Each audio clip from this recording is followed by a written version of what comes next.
کیا آپ جانتے ہیں کہ آپ کی کامیابی کا 90% انحصار آپ کی محنت پر نہیں بلکہ آپ کے سرکل پر ہوتا ہے؟ ماڈرن سائیکالوجی کہتی ہے کہ آپ ان 5 لوگوں کا ایوریج ہیں جن کے ساتھ آپ وقت گزارتے ہیں۔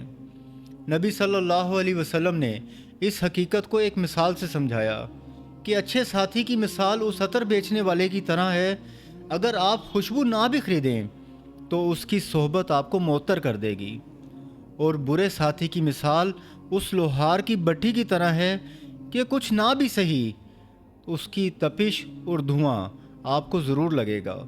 اگر آپ کے دوست ہر وقت شکایت، غیبت اور سستی کرتے ہیں، آپ چاہے جتنے انٹلیکچوئل ہوں، آپ کا گراف نیچے ہی جائے گا۔ کامیابی محنت سے پہلے صحبت بدلنے سے ملتی ہے۔ آج ہی اپنے دوستوں کی لسٹ چیک کریں، کیا وہ آپ کو اللہ اور آپ کے مقصد کے قریب لا رہے ہیں؟ اگر نہیں تو رستہ بدلنے کا وقت آ گیا ہے۔